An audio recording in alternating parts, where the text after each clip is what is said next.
Hey guys, tonight we are stepping back into the dusty, noisy, perpetually exhausted streets of ancient Rome. A civilization that built aqueducts stretching across mountain ranges, conquered most of the known world, invented concrete, and then sat down with all that engineering brilliance and asked itself the most important question of all, which was, but what are we going to do about the afternoon?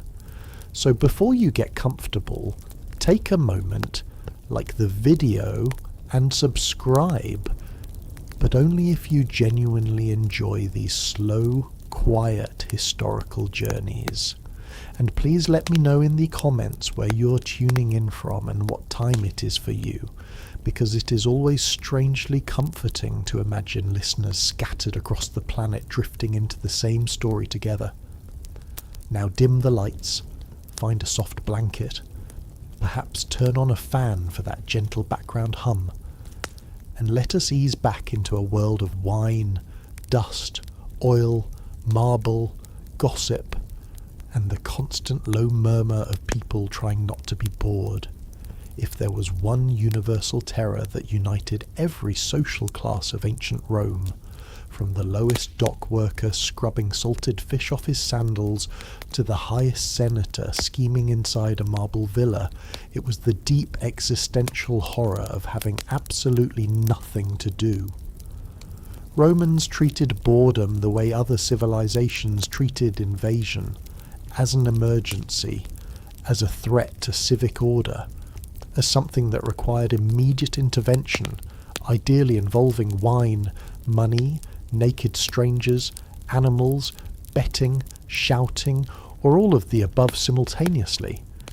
And so the entire society organised itself with the same engineering precision that built the Pantheon, around the heroic project of never having to sit quietly with one's own thoughts for more than 17 minutes at a time. The first and most reliable weapon in this war against unstructured leisure was gambling. Gambling in ancient Rome was not a niche hobby practiced by a small unfortunate subculture. It was a national pastime, a unifying social institution, and, depending on who you asked, either a delightful diversion or a slow-moving financial catastrophe, disguised as recreation. Romans gambled everywhere. They gambled in taverns, they gambled in private homes, they gambled in army barracks while waiting for the next campaign. They gambled in the corners of public baths. They gambled on the steps of temples while pretending to wait for their cousins. They gambled in the back rooms of brothels. They gambled in the shaded alleys behind markets. They gambled while the emperor's processions were passing on the main road in front of them, and they gambled, perhaps most enthusiastically of all, in places where it was strictly illegal, which by the late Republic meant essentially everywhere, except inside a few designated festivals. Technically, Roman law forbade most forms of gambling outside of the festival of Saturnalia, which is the kind of legal restriction that exists primarily, so officials can issue stern public warnings during election years, while quietly losing money themselves in the next room. In practice, the law was treated with the same level of seriousness that modern people apply to the small print of software agreements. Acknowledged in theory, ignored in reality, occasionally invoked when someone needed an excuse to arrest a political rival, at which point everyone in the city would gasp in shock that such a thing as gambling had been happening, followed by everyone in the city immediately returning to their dice. The most common gambling instrument was the humble die. Roman dice came in two main varieties. There were the taili, small four-sided knuckle bones traditionally made from the ankle joints of sheep or goats, which had four usable faces and were the older, more rural form, and there were the tesserae, Six-sided cubes very similar to modern dice, made from bone, ivory or wood, and rolled in cups or directly across tables. Romans spent enormous portions of their lives staring at these small objects, waiting for them to settle, and then either celebrating violently or accusing the gods of personal betrayal. The most prestigious throw with the tali was called the Venus throw, in which all four bones landed showing different faces. The worst throw was called the dogs, in which all four showed ones. Entire afternoons could turn on a single throw. Entire fortunes could disappear over the course of a single evening. Entire friendships could end because someone insisted on rolling a third time when everyone had clearly agreed to stop after the second. Cheating was, predictably, a national industry. Roman writers complained constantly about loaded dice, marked tali, weighted cups, and the dishonest practices of the men who frequented gambling establishments. Archaeologists have actually recovered ancient Roman dice that, on careful examination, were deliberately weighted to favour certain outcomes, which is a small but quietly satisfying piece of evidence that human nature has been remarkably consistent for at least 2,000 years. There were also a few games of strategy that overlapped with gambling, including a board game called La Tranquilli, which involved counters manoeuvring across a grid in a way somewhat reminiscent of chess, and a simpler game called Duodecim Scripta, an ancestor of modern backgammon. Both were played for money, both produced regular arguments, both ended, on a statistically significant number of occasions, in someone storming out of a tavern shouting in Latin about the moral failings of their opponent's mother. The Romans had a particular gift for combining intellectual pursuits with personal financial ruin.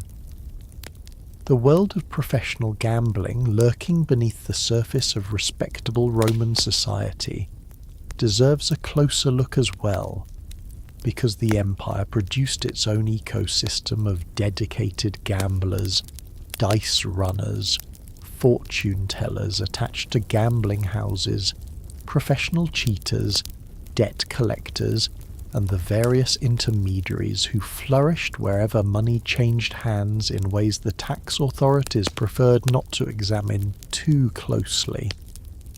There were certain inns and taverns in every major city of the empire that were known, in the way these things are always known, as the serious gambling establishments.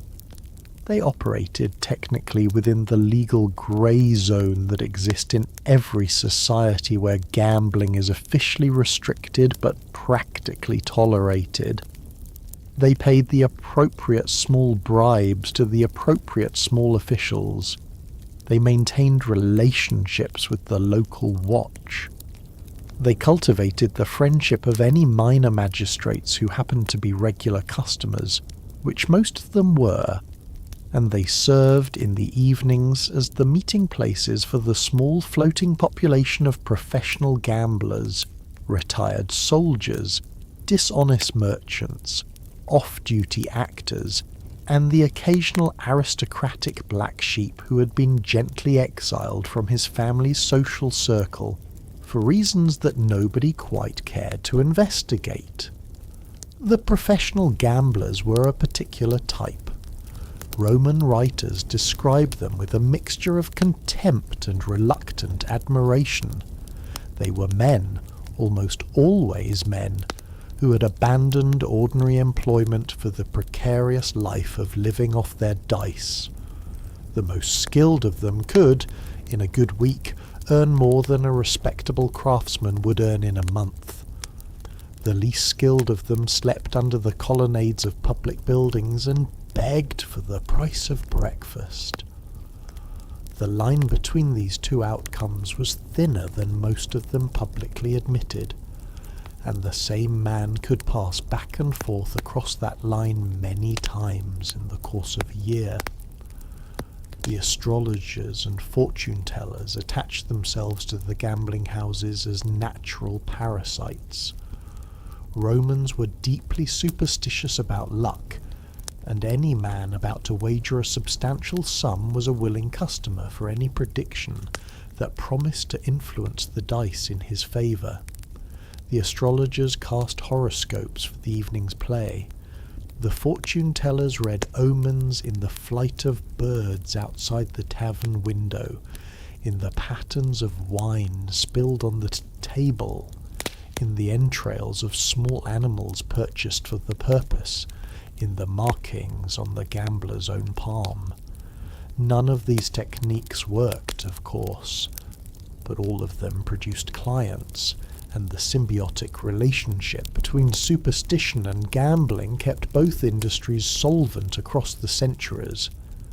Debt collection, the inevitable aftermath of serious gambling losses, was conducted in ancient Rome with a mixture of legal procedure and the kind of informal physical persuasion that legal procedures could not quite address. Wealthy Romans who lost large sums could be sued for payment through the formal courts. The legal mechanisms were ponderous, expensive, and famously slow. But they did exist.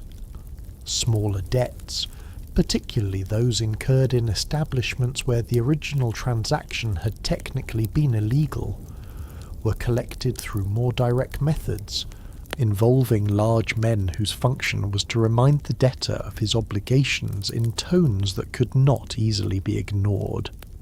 The relationship between the gambling houses and the local underworld was therefore close, and the line between professional debt collectors and professional thugs was, in practice, almost invisible. Gambling cut across all classes. Poor Romans bet small amounts, a few asses, a piece of bread, a worn cloak, perhaps a clay cup.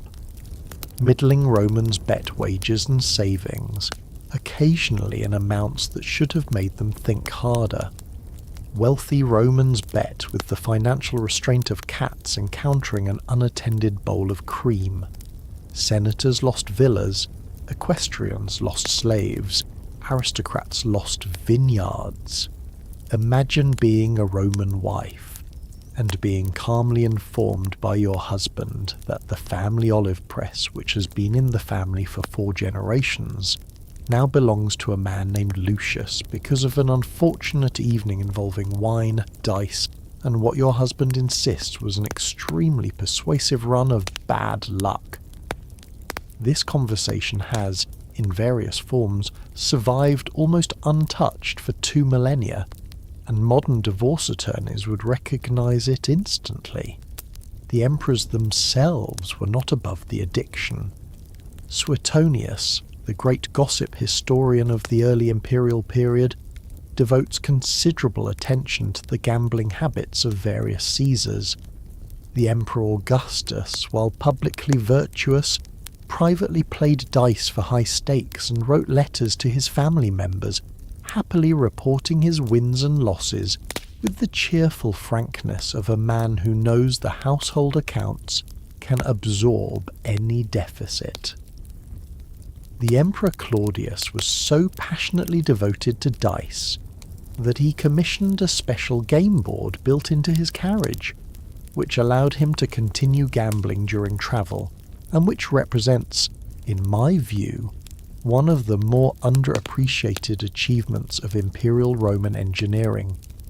The empire built roads across continents, connected provinces from Britain to Syria, and mastered logistics on a planetary scale, in part so that one emperor could continue losing money at dice, while moving smoothly between residences. A civilization committed above all else to efficient leisure. Claudius even wrote a treatise on the game of dice, which has unfortunately not survived, depriving modern readers of what was almost certainly the most enthusiastic instructional manual on financial self-destruction ever produced by a head of state. The Emperor Caligula reportedly cheated at dice openly, daring his opponents to accuse him, which is the kind of behaviour that works socially when you are surrounded by men whose entire careers depend on not noticing inconvenient facts about the emperor. The Emperor Nero gambled with sums that could have funded small military campaigns, which, to be fair, he also wasted on other forms of entertainment with comparable enthusiasm. The Emperor Commodus combined gambling with most of his other unfortunate habits, producing a kind of comprehensive imperial lifestyle that historians describe with the careful, diplomatic language of people who are technically writing about a head of state and therefore obligated to maintain some pretense of decorum. The taverns where most ordinary gambling took place were dark, crowded, smoky establishments, where the air was thick with wine fumes, body odour, charcoal smoke, and the steady accumulated tension of men who had been losing money for hours and were quietly contemplating their next ill-advised wager. The clientele included off-duty soldiers, merchants, dock workers, foreign visitors, the occasional curious aristocrat slumming for amusement, prostitutes, professional gamblers, and at least one suspiciously well-dressed man whom everyone privately assumed was an undercover informant for the city authorities, though no one bothered confirming this because confronting him would have been awkward. Fights broke out routinely. A bad throw could escalate into shoving, which could escalate into actual violence, which could escalate into the kind of incident that ended in someone being carried out by friends and forbidden from returning until the proprietor's swelling had gone down. Romans also believed in the concept of luck as an almost tangible force, something that could be carried with you, transferred to you, or stolen from you, depending on the precise combination of gods you had recently honoured, the dreams you had recently experienced, and the small, superstitious gestures you had remembered to perform before rolling. Many gamblers spoke specific incantations as they rolled. Others kissed the dice. Others rotated them 3 times in their palm before releasing. Others rolled with their left hand only on certain days of the week. The systems were complex, idiosyncratic, and almost entirely useless, but they served the deeper psychological purpose of allowing the gambler to maintain the comforting illusion that something other than random chance was determining the outcome. The Romans, like every gambling culture before and since, would rather believe in elaborate luck magic than confront the simple statistical truth that the dice did not care about them, and despite the constant losses, despite the financial ruin, despite the public moralists writing exhausted treatises about how gambling was destroying the moral fibre of the citizenry, Romans kept gambling, because the alternative was boredom, and boredom in ancient Rome lasted an afternoon. Debt, on the other hand, could survive long enough to disappoint your grandchildren, which somehow felt like the more bearable option. If gambling devoured a Roman's wallet, the bathhouse was where he went afterward to emotionally recover, gossip about the loss with friends, hear 30 new rumours about other men's losses, and probably contract 2 or 3 minor skin infections in the process. The public baths of ancient Rome were not the serene wellness sanctuaries that modern people imagine when they hear the word spa. They were enormous, loud, chaotic, sweaty, gloriously communal social institutions where thousands of citizens gathered every single day to bathe, exercise, eat, argue, conduct business, conduct affairs, conduct gossip, and occasionally remember that the original purpose of the building was personal hygiene. The largest bath complexes in Rome were public engineering marvels. The baths of Caracalla, completed in the early 3rd century, could accommodate roughly 1,600 bathers simultaneously, which is a population density that modern public swimming pools would consider a fire hazard. The baths of Diocletian, built slightly later, were even larger, with a capacity reaching 3,000 or more. These were not small neighbourhood facilities. They were vast civic monuments, decorated with mosaics, statues, fountains, gardens, libraries, lecture halls, gymnasiums, and the kind of architectural extravagance that only an imperial budget can justify. Smaller private baths existed throughout the city as well, perhaps several hundred of them at various times, catering to neighbourhoods, specific trades, or particular social classes. Bathing in Rome was therefore not a private domestic activity. It was a public ritual, and it was nearly universal. Almost every Roman, regardless of class, visited the baths regularly. The very poorest used the cheapest establishments. The very wealthiest had private bath suites in their villas, but still attended the public baths anyway because that was where the social action happened, and missing the social action was the closest thing a Roman could experience to professional irrelevance. The daily rhythm of bath attendance was famously consistent. Most Romans visited the baths in the afternoon, typically between the end of the working day and the evening meal. The bathhouses opened in the late morning and remained open until sunset. The sequence of bathing was traditional and well understood. A visitor would arrive, undress in the changing room called the apoditerium, leaving clothes in small niches under the watchful eye of attendants who were, optimistically speaking, supposed to prevent theft and, realistically speaking, often participated in it. The visitor would then proceed to the exercise yard, the palaestra, where Romans wrestled, threw weights, ran short courses, played bull games, or engaged in various other forms of athletic activity, primarily designed to make them sweat sufficiently to justify the next phase of the ritual. After exercise came the actual bathing sequence.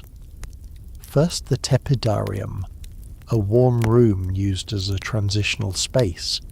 Then the caldarium, a hot steam room where Romans soaked, sweated and gossiped in the most concentrated atmosphere of human conversation the ancient world produced.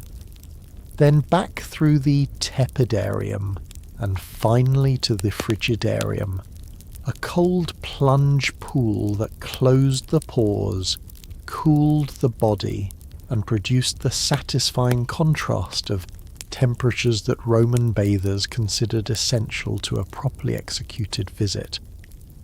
Throughout the process, Romans cleaned themselves using one of the most peculiar hygiene technologies ever invented, which was olive oil applied liberally to the skin and then scraped off, along with accumulated dirt and sweat, using a curved metal tool called a strigil. The procedure was effective in its way, but it did produce the slightly disconcerting experience of dozens of Romans systematically converting themselves into greasy roast meats, and then standing patiently while attendants scraped the seasoning off. The strigils themselves, when archaeologists recover them today, look like small curved spoons designed by someone with a deeply specific vision of personal grooming. Massages were available for those who could afford them, oil rubs, hair plucking, various other grooming services performed by attendants whose social status was, to put it mildly, Near the bottom of the available hierarchy, wealthy Romans arrived at the baths with their own entourage of slaves carrying towels, oil flasks, fresh tunics, snacks, and the various implements of personal vanity that ancient civilization required. The poor used the basic services available on site, paid for with the small entry fee that the imperial government typically subsidized to keep the baths accessible to all classes. The water itself for Romans was a source of profound civic pride. The aqueducts that fed the bath complexes were among the great engineering achievements of the ancient world. They moved millions of gallons of water daily across distances of 30, 50, sometimes 100 kilometers, using only gravity and impeccable surveying. The fact that all this engineering ultimately served in significant part to allow Romans to sit in warm pools and complain about their neighbours is one of the more humanizing details of imperial Rome. Civilization, when you scrape away the marble and the ideology, often turns out to consist mostly of comfort. The conversations inside the baths were, by all surviving accounts, intolerably loud. Seneca, the philosopher and tutor of Nero, wrote a famously irritated letter, complaining about the noise from a bathhouse located directly beneath his lodgings. He describes hearing, in sequence, the grunts of weightlifters, the splashing of bathers, the slapping of massage therapists, the shouts of vendors selling sausages and sweets, the cries of pickpockets being apprehended, the off-key singing of men who fancied their voices echoed better in the steam rooms, and the persistent declamations of one particularly ambitious philosopher, who apparently could not stop himself from offering unsolicited moral instruction to the surrounding bathers. Seneca's letter is one of the most accidentally charming documents of the ancient world, because it is the universal complaint of every educated person who has ever attempted to concentrate on something serious while loud people were having fun nearby. Vendors moved through the baths constantly.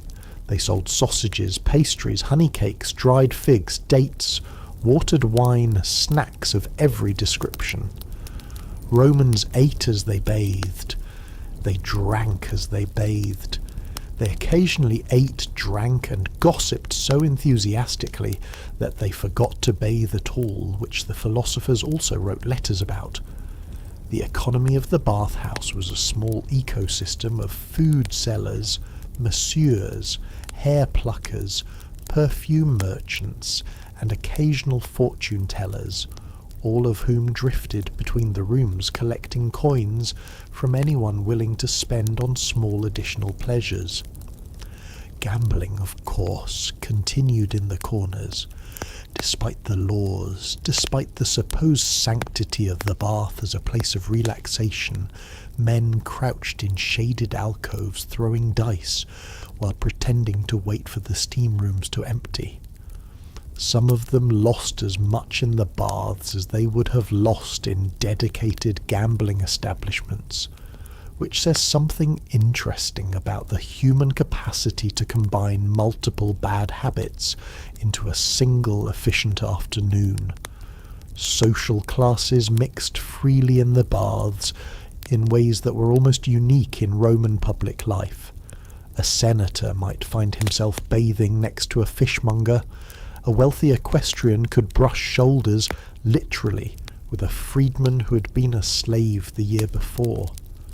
The nudity itself acted as a strange equalizer, because togas, jewellery, and the other visual markers of social rank were all stored in the changing rooms while their owners were submerged. This did not, of course, prevent the wealthy from making sure everyone knew they were wealthy through other means, including the size of their entourage, the quality of their oils, the volume of their conversation, and the practiced sense of entitlement with which they occupied the best benches. But for a brief moment, in the steaming pools, ancient Roman society achieved something approaching the appearance of egalitarianism, which the philosophers regularly praised in their letters, and which the bathers themselves regularly ignored as soon as they were dressed again. The baths were also one of the few public spaces where men and women regularly encountered each other in ancient Rome. The arrangements varied across the centuries. Sometimes the baths were strictly segregated by time of day, with women bathing in the morning and men in the afternoon. Sometimes separate facilities for the sexes were available simultaneously. Sometimes, particularly in the imperial period, the baths became unisex in ways that the moralists found alarming and the rest of the population found, by the documentary evidence, entirely tolerable. The Emperor Hadrian eventually reimposed segregation, but the practical reality of bath culture meant that men and women encountered each other in semi-nude states, with a frequency that no other ancient society would have considered appropriate, and this combination of warm water, oil, gossip, and accessible nudity produced, predictably, a steady undercurrent of flirtation, romantic entanglement, and occasional scandal that kept the rumour mills of Rome supplied with material for centuries. The baths cured many things: sore muscles, tight schedules, the particular tension of being a citizen of a city of 1 million people who all believed they personally were entitled to special treatment. They cured loneliness in a sense by offering daily contact with strangers. They cured social isolation by making attendance practically mandatory. They cured ignorance, in a sense, by providing the most efficient gossip network in the ancient world. And above all, they cured boredom, which was, again, the great enemy. Romans rarely sat with their own thoughts when they could be sitting in steam with somebody else's thoughts being shared loudly within audible range.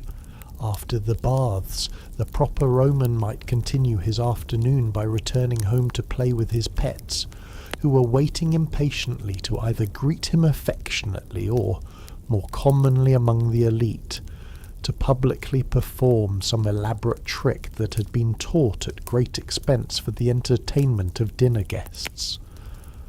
The Roman relationship with pets was complicated, varied across classes, and occasionally bordered on the absurd in ways that modern pet culture has not quite caught up to.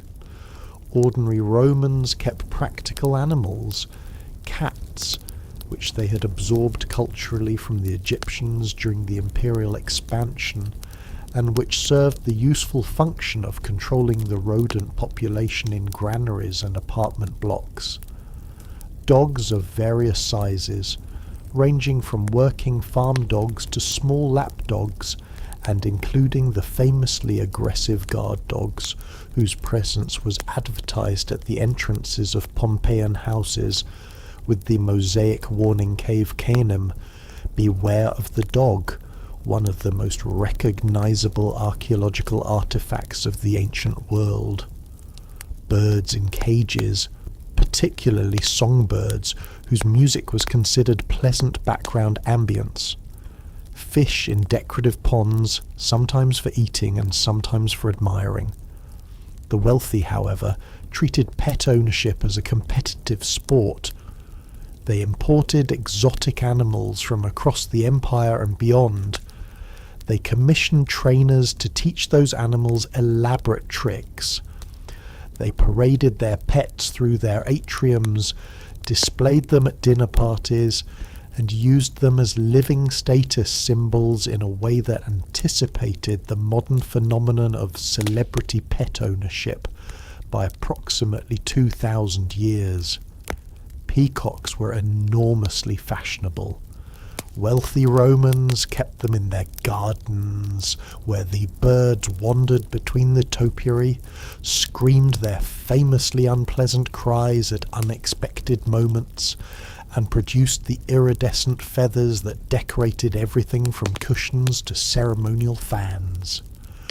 Peacocks were also eaten, particularly at the most ostentatious dinner parties, where their meat was considered a delicacy not for its flavour, which was reportedly mediocre, but for its rarity and the social signalling involved in serving it.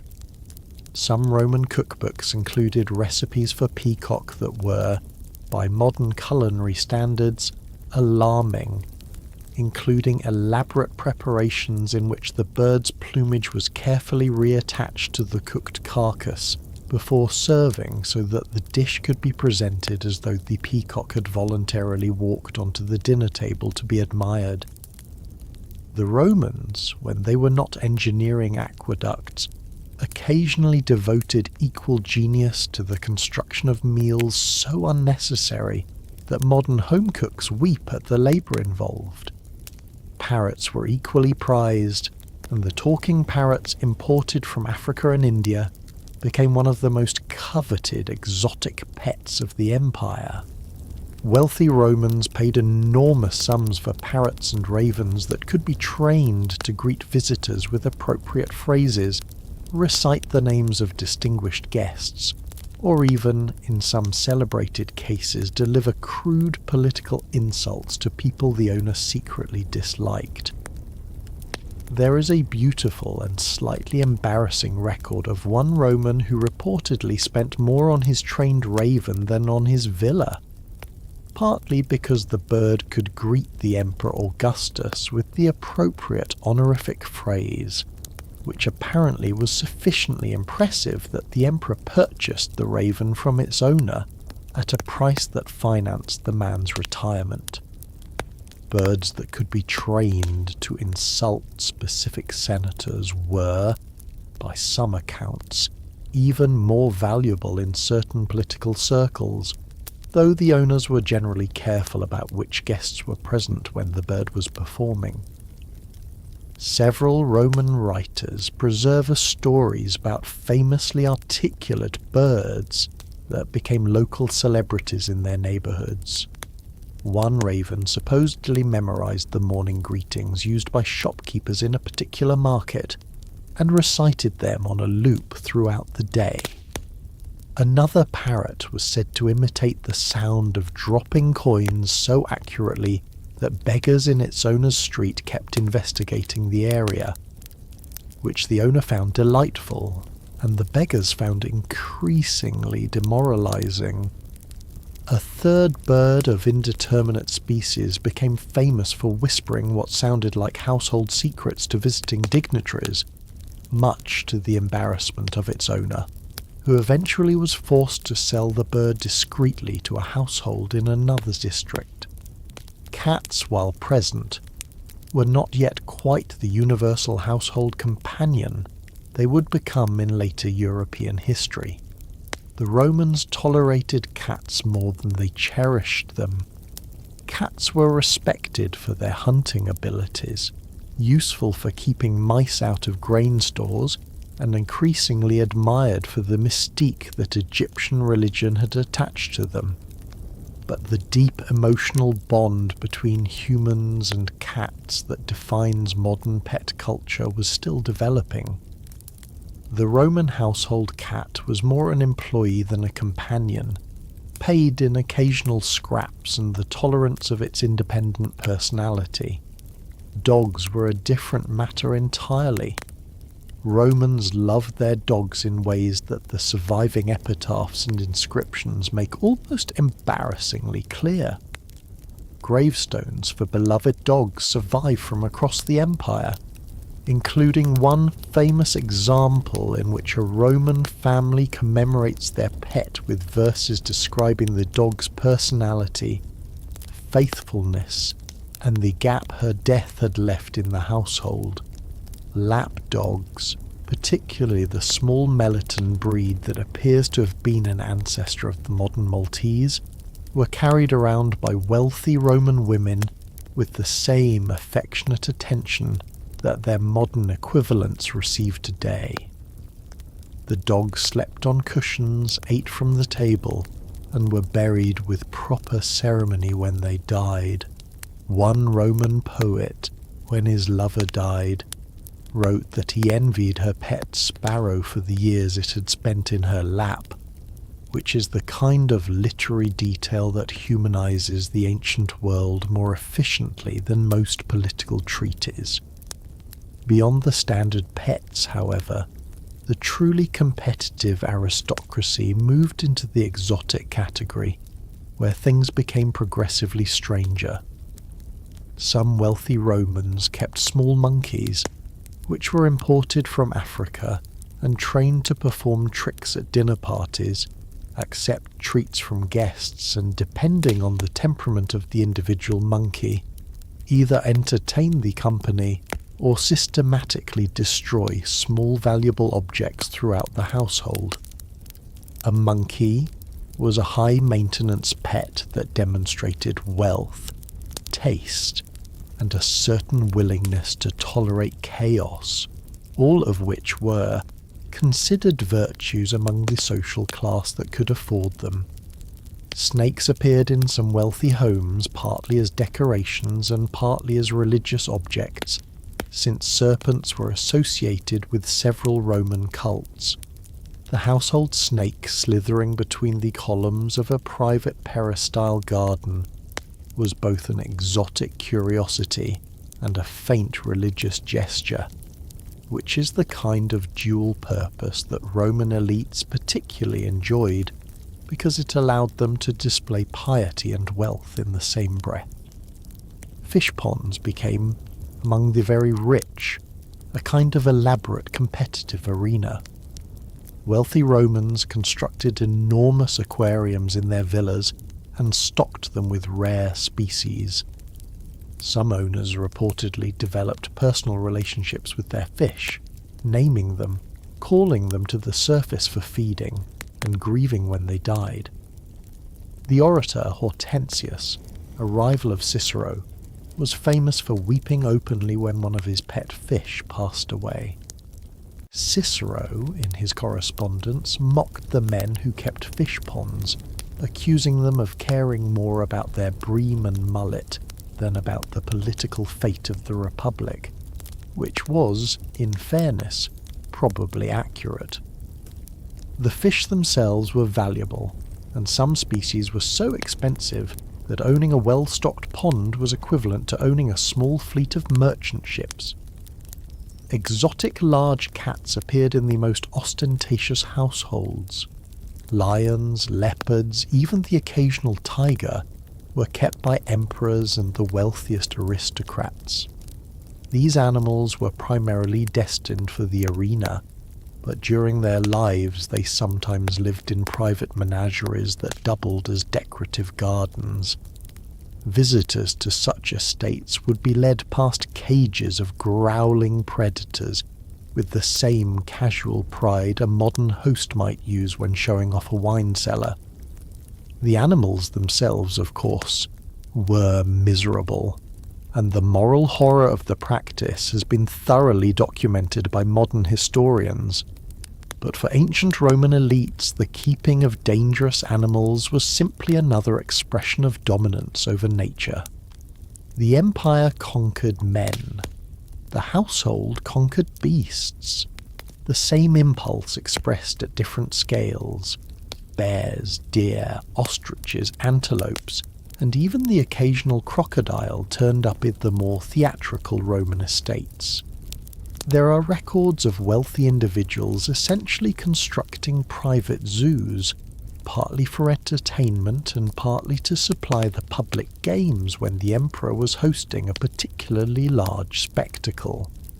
The collection and care of these animals required entire staffs of trainers, feeders and handlers, which contributed to the steady drain of fortunes that the truly ostentatious aristocracy seemed almost determined to inflict upon themselves. The pet trade had its own commercial infrastructure. Markets in the major cities included sections devoted to exotic animals. Traders specialized in particular species.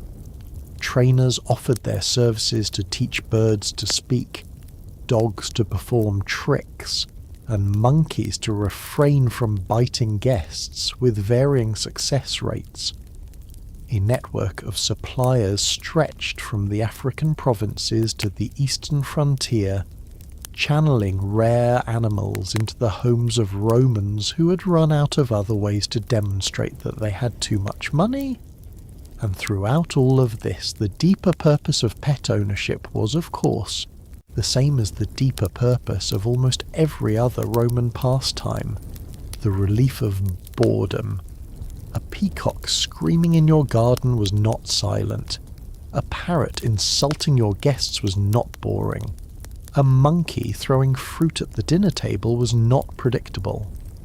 The exotic pets of Rome were, among other things, a continuous source of entertainment, distraction, and conversation, which is precisely what the Roman ruling class required to feel that life was being lived properly. After the pets, the peacocks, the parrots, and the small monkeys hurling figs across the atrium, came perhaps the single greatest mass entertainment of the Roman world, which was chariot racing. Chariot racing was not merely popular in ancient Rome, it was a national obsession of a scale and intensity that modern professional sports can only approximately imitate. The Circus Maximus, the great oval racing track at the heart of the city, could accommodate, by the most enthusiastic estimates, perhaps 150,000 spectators, which would make it one of the largest sporting venues ever constructed by any civilization at any point in human history. On race days, those seats filled, the city emptied, markets shuttered early, workshops closed. The population of Rome poured toward the circus in a swelling, shouting tide of citizens, drawn by the prospect of seeing horses, drivers, and the occasional spectacularly crashing chariot at speeds the human body was not designed to survive. The racing itself was organized around 4 factions distinguished by color: the blues, the greens, the reds, and the whites. 2 further factions, the purples and the golds, were briefly added in later periods but never achieved the cultural depth of the original 4. The factions were not merely teams, they were tribal identities. A Roman was born into a faction loyalty through his family, his neighborhood, his trade, his social class, or simply through the irrational forces by which people choose the colors they will follow for the rest of their lives. Senators wore blue, workers favored green. Some emperors openly supported one faction over the others and used imperial resources to subsidize their preferred drivers. The Emperor Caligula was a fanatical green supporter, to the point that he reportedly slept in the stables to be closer to his favorite horse. The Emperor Nero was also green, and used his imperial position to ensure that his preferred faction received the best horses, the best equipment, and the best treatment. The Emperor Vitellius was a blue partisan, which contributed to his political problems among the Greens, who included most of the urban population. The Emperor Caracalla famously had blue supporters massacred for cheering against his preferred green. Faction loyalty was, in short, intense to the point of being a security risk for several of the more emotionally invested emperors. The drivers themselves were celebrities. The most successful charioteers were, in terms of their fame and earnings, the closest equivalent the ancient world produced to modern professional athletes. The greatest of them, a Spaniard named Gaius Apuleius Diocles, retired in the 2nd century AD with winnings calculated at 35 million sesterces, which by some modern estimates would be the equivalent of $15 billion in purchasing power, making him plausibly the highest paid athlete in human history. Diocles competed in over 4,000 races, won over 1,500 of them, and survived a career in which the average driver could expect to die in his early 20s from injuries sustained when his chariot inevitably crashed at speed. He was honoured with monuments, statues, and inscriptions describing his career in the careful statistical detail that Romans applied to their favourite spectacles. The Romans loved sports statistics with a passion that modern fantasy league players would immediately recognise. The races themselves were terrifyingly dangerous. The chariots were small, light, and pulled by teams of 4 horses called quadrigae, or occasionally 2 horses called bitigae. The driver stood in the chariot rather than sat, balanced precariously, holding the reins wrapped around their waists so that both hands could be used to control the horses. This arrangement allowed for greater control during the race, but produced a terrible problem when the chariot crashed, which it inevitably did, because the driver would be dragged behind the horses if he could not cut the reins quickly enough with the small curved knife every driver carried at his belt. Many drivers died this way. Many more were seriously injured. The fans loved every minute of it. The races were short, typically 7 laps around the central spine of the track.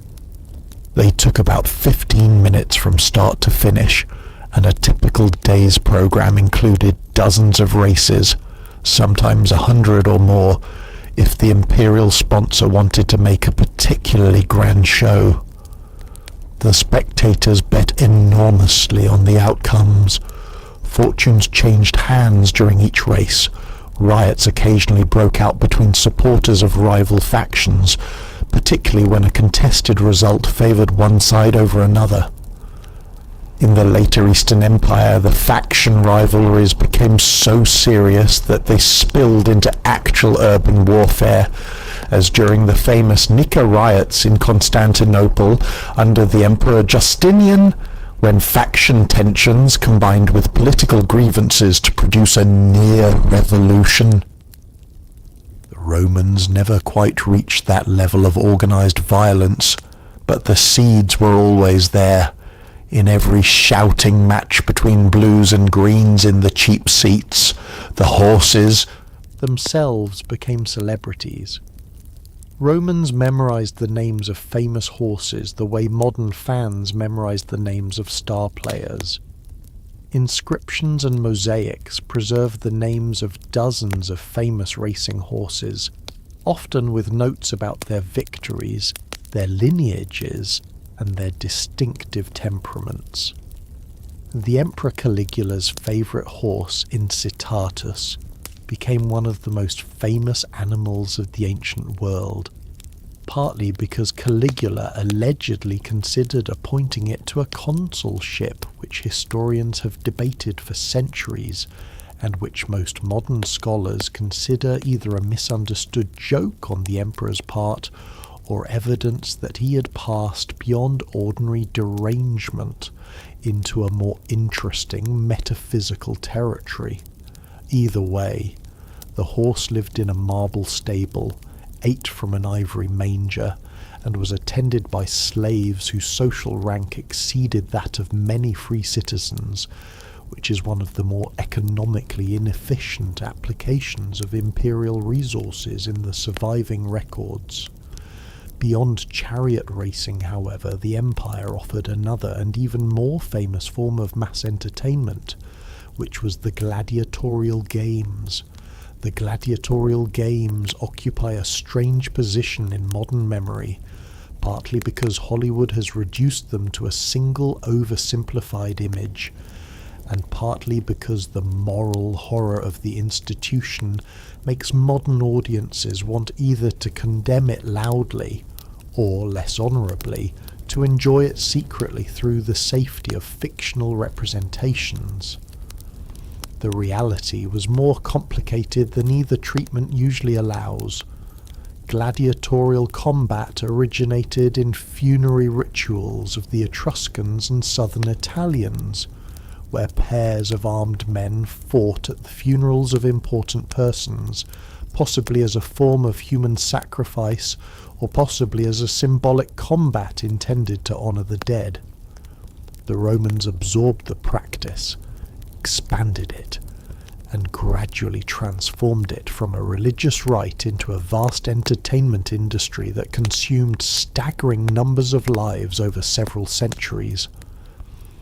By the imperial period, the games were enormous public events, sponsored by emperors or wealthy magistrates as a form of political munificence, designed to demonstrate generosity, secure popular support, and provide the population of Rome with the entertainment that the political class believed was essential to maintaining civic order. The poet Juvenal famously summarized this strategy with the phrase "bread and circuses," panem et circenses, suggesting that the Roman population would accept any political arrangement so long as it was supplied with free food and constant entertainment. The phrase was cynical, exaggerated, and not entirely fair to the Roman public, but there was a kernel of truth in it that the emperors themselves clearly understood. The gladiators themselves were a peculiar social class. Most were slaves, prisoners of war, or condemned criminals, forced into the schools where they were trained in armed combat. A minority were free men, sometimes desperate citizens who had run out of options, sometimes adventurers, occasionally even aristocrats, who voluntarily took the gladiatorial oath in exchange for payment, fame, or the strange thrill of putting their lives at risk before crowds. The free gladiators surrendered most of their civic rights when they took the oath. They became legally infames, persons of disreputable status, but they could also become wealthy and famous in ways that ordinary citizens could not, which was, for some men, a worthwhile trade. The training schools, called ludi, were brutal institutions where gladiators lived under armed guard, ate enormous quantities of food specifically designed to build a layer of fat that protected internal organs from superficial cuts, trained constantly with wooden weapons, and learned the specific fighting styles of the various gladiator types. Different categories of gladiator existed, each with distinctive equipment and tactics. The mumillo, heavily armoured with helmet and shield; the retiarius, lightly armoured, fighting with net and trident; the thraex, with curved sword and small shield; the secutor, designed specifically to counter the retiarius; the provocator, the equites, the dimicaris. The pairings were carefully designed to produce contrasting styles, balancing strengths and weaknesses, so that the resulting fights would showcase technical skill rather than simple brute force. The games themselves followed elaborate ritual structures, a morning program of animal hunts called venations, in which exotic beasts imported from across the empire were paired against trained hunters, or, more often, simply slaughtered in vast quantities for the entertainment of the audience. A midday interval during which condemned criminals were executed, often through staged scenarios designed to humiliate and torture them publicly. And then, in the afternoon, the gladiatorial combats themselves presented as the main event before the assembled audience. The Colosseum, properly called the Flavian Amphitheatre, was the most famous venue for these events, capable of holding approximately 50,000 spectators, though many other amphitheatres across the empire hosted similar games on smaller scales. The Colosseum could be flooded for staged naval battles. It could be filled with elaborate stage sets representing landscapes from across the empire. It had an underground network of corridors and elevators that allowed animals, gladiators, and stage equipment to be brought up through trapdoors in the arena floor, producing dramatic appearances that astonished audiences who had never seen comparable technology elsewhere. The death toll across the centuries of imperial gladiatorial games is impossible to calculate with precision, but conservative estimates put it in the hundreds of thousands at minimum, with the more aggressive estimates reaching into the millions when animals and condemned prisoners are included. The moral catastrophe of the institution is, by modern standards, almost unspeakable, and yet the Romans themselves rarely questioned it, partly because the games served important political and religious functions, and partly because the brutality of ancient life had habituated the population to forms of public violence that modern societies have largely abandoned. The gladiators became celebrities in the same way the charioteers did. The most successful of them won fortunes, mistresses, and the kind of public adulation that crossed all class lines. Roman graffiti from Pompeii preserves the names of locally famous gladiators, along with admiring comments from female fans, who clearly developed crushes on the more handsome fighters with the same enthusiasm that modern fans develop crushes on celebrities. Wealthy women reportedly arranged private affairs with star gladiators, scandalizing the moralists and feeding the gossip mills of the urban population for centuries. The contrast between the gladiator's legal status as a disreputable person and his social status as a romantic icon was, like many things in Roman culture, embraced rather than resolved. Certain gladiators achieved fame so enduring that their names have survived across the centuries. Spartacus, of course, the Thracian gladiator who led the great slave revolt against the Roman Republic in the 70s BC, is the most famous of all, though his fame derives more from his career as a rebel commander than from his actual performances in the arena.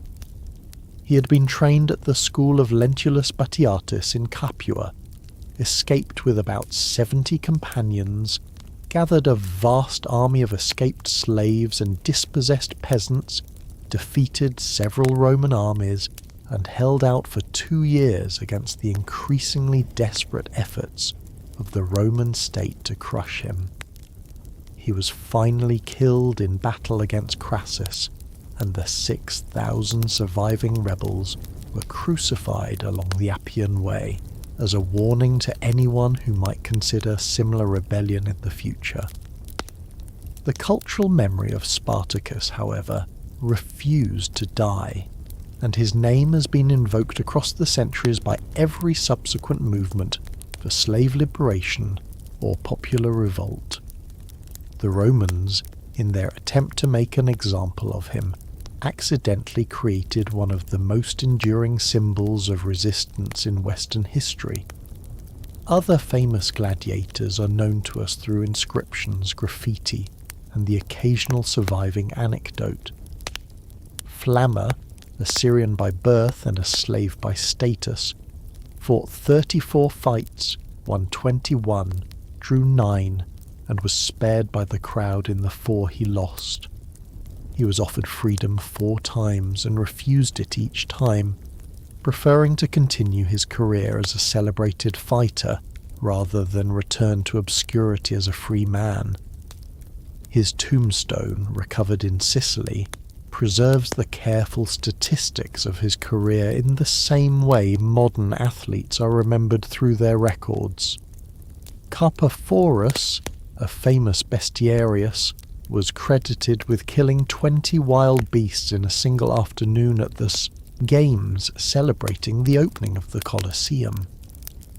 The poet Martial wrote epigrams about him, and his name became, for a brief period, a kind of shorthand for raw physical prowess in the arena. The female gladiators, the gladiatrix, were a smaller but persistent presence in the imperial games. The Roman attitude toward female fighters was ambivalent, combining a certain fascination with a strong sense that the spectacle was improper and undignified. Various emperors authorized and banned female gladiatorial combat over the centuries, in a pattern that suggests the practice was popular enough to keep returning despite official disapproval. Surviving inscriptions and a famous relief from Halicarnassus depicting two armed women in combat, named Amazon and Achillea, give us some sense of what these performances looked like. The gladiator schools themselves were industrial-scale institutions in the major centres. The Ludus Magnus in Rome, located next to the Colosseum and connected to it by an underground passage, was the largest of the imperial gladiator schools, capable of housing perhaps several hundred fighters in training at any given time. Lesser schools existed in Capua, Pompeii, and various other cities across Italy and the provinces. The trainers, called doctores, were often retired gladiators who had survived long enough to earn their freedom and now passed on their accumulated knowledge to the next generation.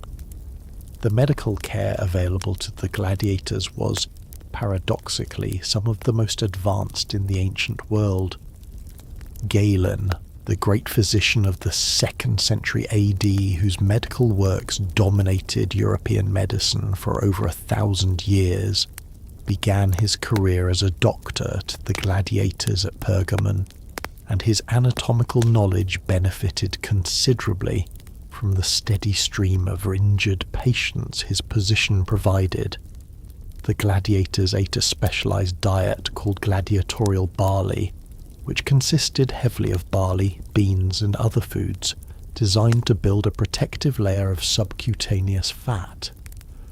The reasoning was practical. A layer of fat over the muscles meant that superficial cuts could bleed dramatically for the spectators, while doing relatively little damage to the underlying systems. The Roman gladiator, popular imagination notwithstanding, was not necessarily the lean, muscular figure of modern Hollywood.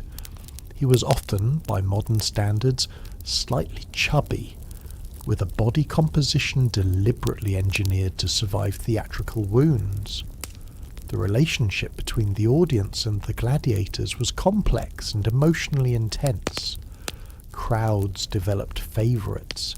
They cheered for particular fighters across years of attending the games. They invested emotionally in their chosen champions, mourned them when they died, and felt personal satisfaction when they won. The graffiti from Pompeii preserves enthusiastic fan inscriptions praising local gladiators, including notes from female admirers describing particular fighters as making women sigh or breaking the hearts of their lovers. The phrase suspirium puellarum, the heartthrob of the girls, appears next to one famous gladiator's name in surviving Pompeian graffiti, demonstrating that the social phenomenon of the athletic celebrity crush is genuinely ancient. The end of a gladiator's career, when it came, took one of several forms. The lucky survivors who won enough fights might be granted the rudies, a wooden sword symbolizing freedom from further obligation in the arena. Some retired to open their own training schools. Some used their savings to purchase small businesses. Some, like Flammer, refused freedom and continued fighting until injury or age forced retirement. Many simply died young, victims of the statistical reality that no one could indefinitely escape the cumulative risks of armed combat performed for entertainment. The actual death rate per fight was lower than popular imagination suggests, since trained gladiators were expensive assets and their owners had financial incentives to keep them alive. But over a long career, the odds caught up with most performers, and the average lifespan of a Roman gladiator was somewhere in the mid-20s. The gladiator was, in this sense, the archetypal celebrity of the ancient world. Famous, wealthy, admired, desired, and likely to die young. The cultural template is one that has survived into modern celebrity culture with surprisingly few modifications, which says something either reassuring or alarming about the consistency of human social patterns across 2,000 years. The end of the gladiatorial games came slowly, over several centuries, as Christianity gradually transformed the moral framework of the empire, and as the practical costs of staging the games became increasingly unsupportable. By the 5th century, the games had largely faded, replaced by other forms of public entertainment that the church found less objectionable. But the cultural memory of them persisted, and the architectural ruins of the great amphitheatres across the former empire stand today as quiet, weathered monuments to a form of public entertainment that simultaneously fascinates and horrifies anyone who pauses long enough to think about what actually happened inside them. After a long day at the races or the games, the wealthier Romans returned home not to rest but to attend or host the dinner party, the convivium, which in the upper class Roman lifestyle was the most important social event of the day, and which absorbed enormous quantities of money, time, and increasingly elaborate effort. The Roman dinner party was not a quick evening meal. It was an extended social occasion, beginning in the late afternoon and continuing into the night, structured around 3 formal courses, accompanied by wine, music, conversation, and often elaborate entertainment. The diners reclined on couches rather than sitting at tables, propped on their left elbows, eating with their right hands, while slaves circulated through the room serving dishes, refilling cups, and removing the debris of each course. The arrangement of couches in the dining room, called the triclinium, was strictly conventional. 3 couches formed 3 sides of a square, with the 4th side left open for the slaves to access. Each couch typically held 3 diners, producing a standard party of 9. The most honoured guest was placed in a specific position, with subsequent guests arranged according to their relative status. Seating disputes were not unknown, and the careful host had to negotiate the social politics of the evening before anyone had taken a single bite. The food itself ranged from modest to absurd depending on the wealth and ambition of the host. A simple but respectable dinner might include hard-boiled eggs, salads, olives, bread, fish, and roasted meats, all accompanied by wine diluted with water to varying ratios depending on local custom. A grand dinner could extend across many hours and feature dozens of dishes including stuffed dormice, roasted flamingo tongues, sea urchins, oysters, peacock, ostrich, wild boar elaborately presented, garum, the famously pungent fish sauce that Romans put on nearly everything, and exotic fruits from across the empire. The cookbook attributed to Apicius, a wealthy gourmand of the 1st century, preserves recipes that range from genuinely sophisticated to alarmingly excessive, including dishes whose preparation required entire teams of slaves, multiple days of advance work, and ingredients that had to be imported from provinces several weeks away by sea. The conversation at these dinners was supposed to be intellectually elevated, covering topics of philosophy, literature, politics, and personal anecdote. But the surviving accounts make clear that the reality often descended into gossip, complaint, drunken declamation, and the occasional embarrassing scene involving a guest who had been overserved and was now offering unsolicited opinions about the host's wife.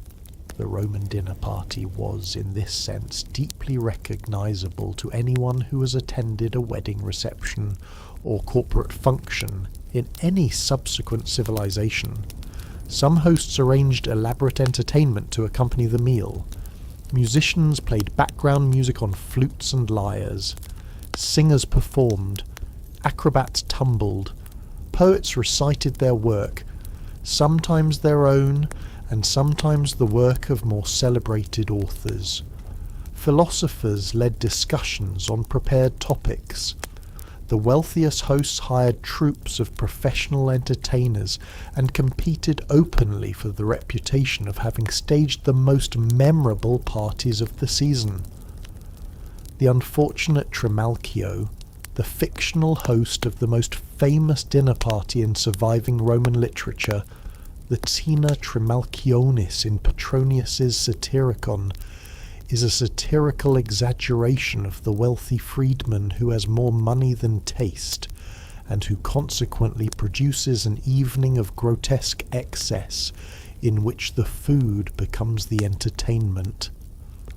Trimalchio serves dishes shaped like other dishes, presents stuffed animals containing stuffed birds containing stuffed eggs, and engages in lengthy monologues about his own importance, while his guests squirm with embarrassment. The satire works because Roman readers immediately recognize the type, and the type, with minor modifications, has survived into every subsequent century where wealthy individuals have hosted dinner parties to impress their peers. Wine flowed continuously throughout these evenings. Romans typically mixed their wine with water at ratios that varied by social custom and personal preference. Drinking unmixed wine was considered barbaric, a habit of foreign peoples like the Germans or the Scythians, and Romans who chose to do so were generally regarded as having either lost their refinement or never possessed it in the first place.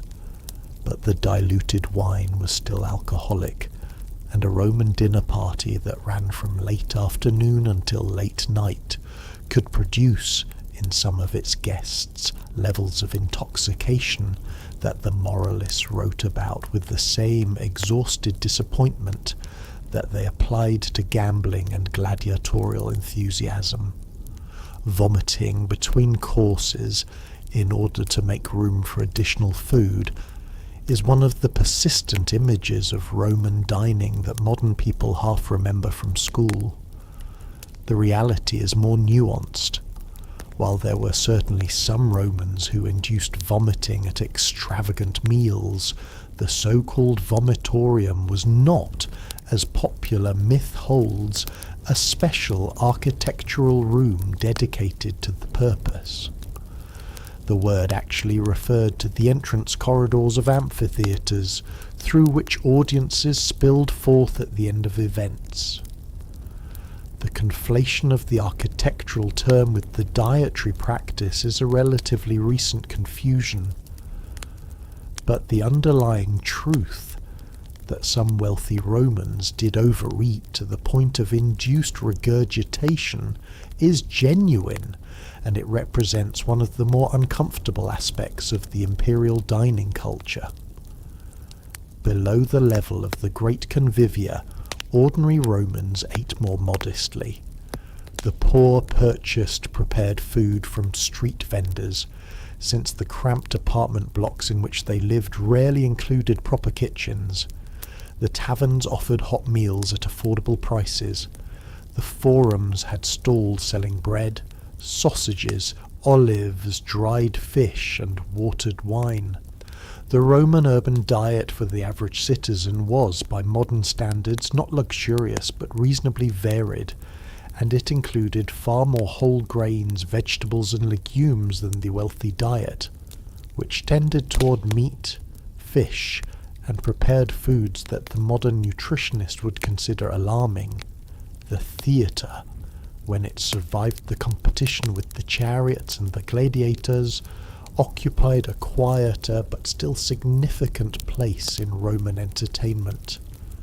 The great traditions of Roman comedy and tragedy had peaked in the Republican period with playwrights like Plautus and Terence, whose Latin comedies adapted Greek originals for Roman audiences and produced works that have remained part of the Western dramatic tradition to the present day. By the imperial period, however, formal dramatic performance had declined in popularity, displaced by more visceral entertainments. The theatre that survived was largely a theatre of spectacle and mime, in which short comic sketches, musical performances, and physical comedy replaced the longer and more demanding dramatic forms.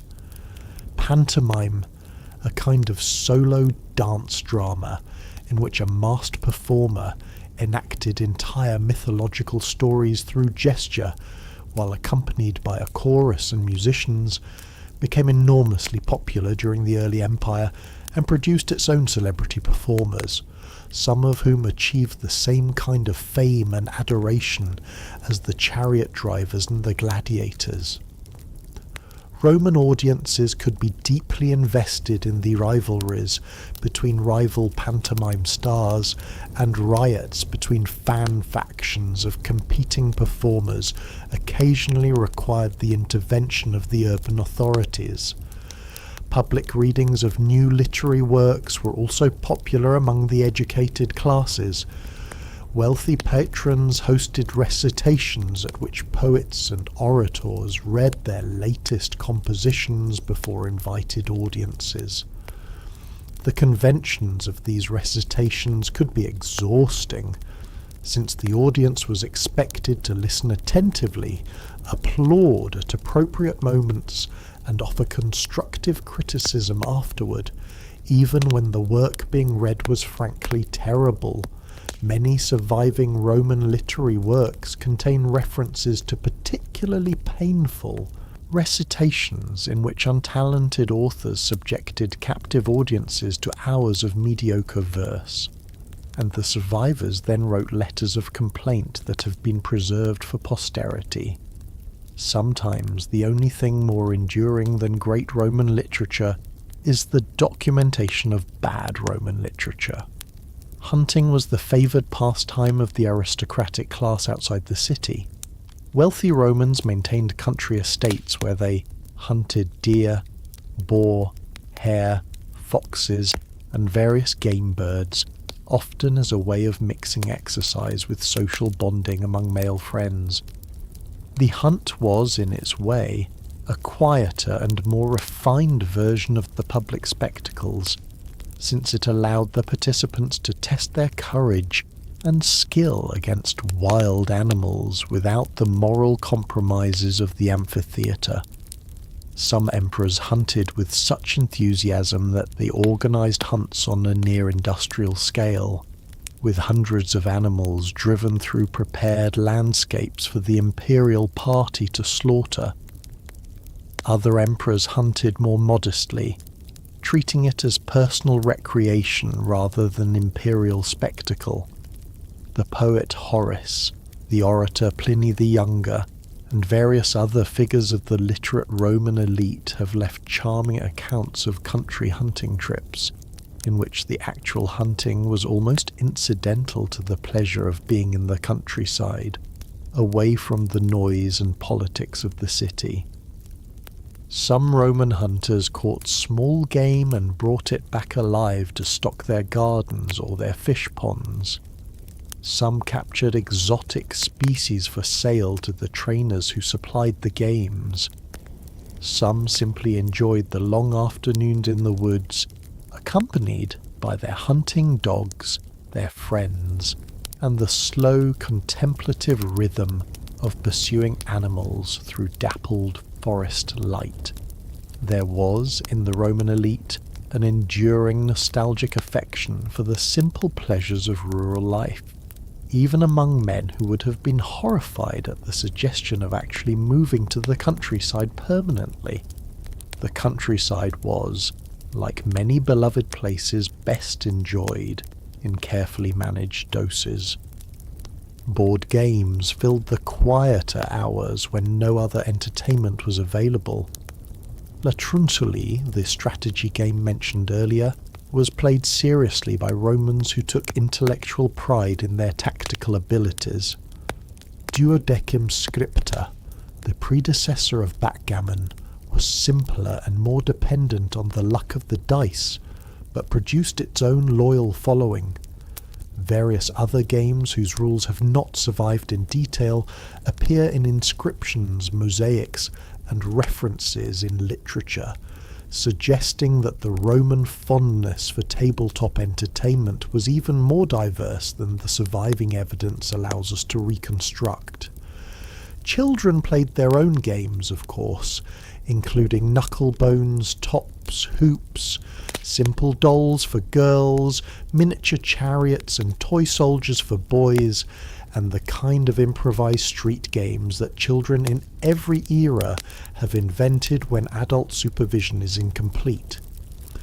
Surviving accounts of Roman childhood are sparse but charming, and they suggest that the rhythms of childhood play in the ancient world were not enormously different from those of the modern world, allowing for the differences in technology and the constant background presence of slavery, plague, and infant mortality that defined the ancient experience. Public festivals provided a regular interruption to the routines of ordinary entertainment. The Roman year was studded with religious festivals, public games, and ceremonial occasions, many of which involved temporary suspensions of normal social rules. The Saturnalia, held in December, was the most famous and most chaotic of these festivals, a week of feasting, gift exchange, role reversal between masters and slaves, and the deliberate disruption of ordinary hierarchies. During Saturnalia, the prohibition on public gambling was officially lifted, which is the historical reason that the festival is so often associated, in surviving descriptions, with images of dice rolling and high-stakes wagering. The festival was widely loved, widely feared by the moralists, and widely credited as one of the cultural antecedents of the modern Christmas season, though the historical relationships are more complex than the popular accounts usually allow. Other festivals filled out the calendar. The Lupercalia in February, with its strange ritual of priests running through the streets striking onlookers with strips of goat skin, an act believed to bring fertility to anyone touched. The Floralia in late April, a festival of flowers that included theatrical performances of an increasingly bawdy character. The Compitalia in early January, dedicated to the household gods, and celebrated with the kind of intimate domestic rituals that ordinary Romans particularly loved. The Vestalia in June, the Parentalia in February to honour the dead, and dozens of smaller festivals scattered throughout the year, each providing the citizenry with the temporary break from ordinary routine and a structured occasion for community celebration. The festivals were not optional decorations on the Roman year. They were essential rhythms of public life, and they served the deep psychological function of preventing the population from sinking into the unrelieved monotony of work and survival. Romans, like all human beings, needed both routine and the periodic disruption of routine. The festival calendar provided that disruption with the same engineering precision that the aqueducts provided water. Brothels, though socially marginal, were a persistent feature of Roman urban entertainment, and any honest account of how Romans passed their time has to acknowledge that the cities of the empire contained vast networks of establishments where commercial sex was sold, regulated lightly by the authorities, and visited by men of all classes with a frequency that the moral literature only barely managed to obscure. The brothels of Pompeii, preserved by the volcanic eruption of 79 AD, give us a particularly vivid picture of what these establishments looked like. Small, cramped, decorated with explicit frescoes depicting the various services on offer, organised around tiny rooms with stone beds covered in mattresses, run by professional operators who paid the appropriate taxes and bribed the appropriate officials. The workers were almost entirely slaves or freedwomen of limited economic options, and the moral horror of the institution was, like that of the gladiatorial games, largely invisible to the Romans themselves, who treated commercial sex as an ordinary feature of urban life. The taverns and bars throughout the cities served similar mixed purposes, offering food, drink, gambling, conversation, and frequently sexual services as well. The line between a respectable inn and a less respectable establishment was blurry in practice, and surviving graffiti from Pompeii and other preserved sites makes clear that the social atmosphere of these places was, by any reasonable standard, rough. Patrons brawled, customers cheated, prostitutes negotiated openly, travellers were robbed, soldiers on leave drank themselves into stupors.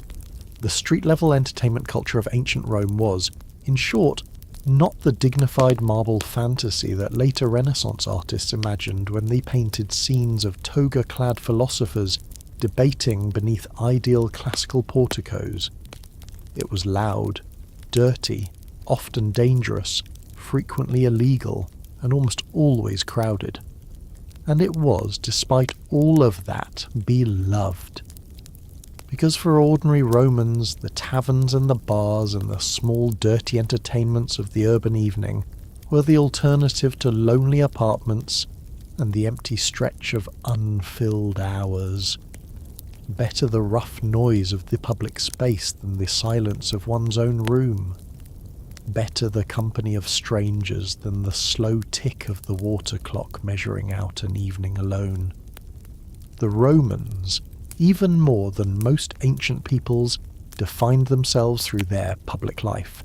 The forum, the baths, the amphitheatre, the circus, the temple, the market, the tavern, the brothel. Each of these spaces drew them out of their homes and into the constant collective murmur of the city. To be Roman was, in many ways, to be never quite alone. To be always within audible range of someone else's conversation, someone else's complaint, someone else's bad luck at dice. And this perhaps was the deepest pattern beneath all the gambling, all the bathing, all the racing, all the eating, all the spectating, all the gossiping, all the noise.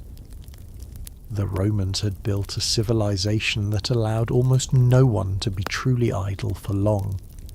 The infrastructure of public entertainment was so dense, so accessible, so deeply embedded in the daily rhythms of urban life that the population existed in a kind of perpetual low-grade festival, broken only by sleep and the occasional sombre demands of morning, war, or imperial succession. To be a Roman was, above all else, to be entertained.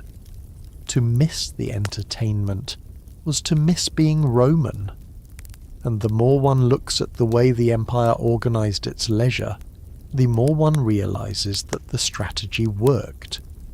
The empire endured in one form or another for more than a millennium, supported throughout by a population that was, on most days, distracted enough by its own pleasures to overlook the structural problems that historians have spent centuries cataloguing. Bread and circuses, after all, was not just a phrase, it was a working principle of imperial governance. The streets of the cities themselves provided an enormous quantity of incidental entertainment, the kind of free public spectacle that ordinary Romans absorbed simply by walking from one place to another. Street musicians performed at every major intersection. Flute players, lyre players, men beating small drums, women with tambourines, blind singers led by their grandchildren, travelling bands from Egypt or Syria offering performances on instruments the locals had never seen. The musical traditions of ancient Rome were vast, eclectic, and absorbed influences from every province of the empire. The Roman attitude toward music was, however, slightly conflicted. The conservative aristocracy considered professional music-making a faintly disreputable profession, suitable for slaves, freedmen, and entertainers rather than for serious citizens. Yet the same aristocracy hired the most skilled musicians for their dinner parties, paid enormous sums for talented performers, and attended public concerts when the programme was suitably elevated. The Emperor Nero, of course, took the Roman ambivalence about music and shattered it spectacularly by deciding that he himself was a great performing artist. He toured the eastern provinces, giving public concerts on the cithara, competing in musical festivals, demanding judges award him prizes, and behaving in general as the kind of celebrity performer that the staid Roman senatorial tradition found deeply embarrassing. Nero's musical career is, in the surviving sources, one of the great running jokes of imperial history, partly because the sources are clearly hostile to him, and partly because there really is something inherently comic about an emperor competing in poetry contests against professional performers who could not afford to win without risking serious career consequences. The Roman aristocracy never quite recovered from the Nero precedent. After his death, subsequent emperors were generally careful to keep their personal musical enthusiasms private. Street entertainment extended well beyond music. Acrobats performed on small platforms set up in public squares. Jugglers tossed objects to delighted crowds. Snake charmers, imported from the eastern provinces, fascinated audiences with practiced demonstrations of apparent control over their poisonous performers. Fortune tellers worked the foot traffic outside temples and forums, offering brief predictions in exchange for small coins. Beggars, who were everywhere in the imperial cities, sometimes developed elaborate performances of their own, including the famously theatrical professional disabled performers who arranged their afflictions for maximum visual impact. The line between begging and performance in the Roman street economy was, like most lines in Roman commercial life, blurry. Storytellers gathered audiences in the larger squares, particularly during the cooler hours of late afternoon and early evening. They recited episodes from the great mythological cycles, retold the deeds of famous generals, performed extracts from Homer or Virgil in suitably dramatic style, or simply made up stories on the spot for the entertainment of whoever stopped to listen. The professional storytellers were paid in small coins thrown into their open caps, and the best of them could earn a respectable income from a single afternoon's work in a busy district. Public oratory was, in its way, another form of urban entertainment. Romans loved a good speech. They attended court cases not only when they had personal interest in the outcome, but for the sheer pleasure of watching skilled advocates duel rhetorically before the magistrates. A particularly famous trial could draw enormous crowds. The great orators of the Republican and early imperial periods, including Cicero, Hortensius, and various other celebrated speakers, were treated almost as performers, their delivery analysed by connoisseurs, their phrases quoted and admired, their styles imitated by ambitious younger advocates. The training of an orator was one of the most demanding educational programs available to a young Roman gentleman, including years of study in rhetoric, philosophy, literature, and the various technical disciplines that a courtroom advocate might need to invoke. The investment was justified by the enormous social rewards that successful oratory could produce, including political careers, lucrative legal practices, and the kind of public fame that crossed social classes. Even after the imperial system had reduced the political importance of public oratory, the art form survived as a kind of refined entertainment, with public declamations on hypothetical legal cases continuing to draw audiences who appreciated the skill involved. The schools of rhetoric across the empire turned out generation after generation of trained speakers, some of whom went on to careers in law or politics, others of whom found their callings in the related professions of teaching, philosophy, or literature. A skilled speaker in ancient Rome was the equivalent of a celebrity, and the most famous of them attracted crowds and fees that modern performers would recognize. Poetry occupied a slightly more ambiguous social position. Romans valued poetry highly, and the great poets of the imperial period, particularly Virgil, Horace, Ovid, and the various others of the Augustan circle, achieved literary fame that has endured for 2,000 years.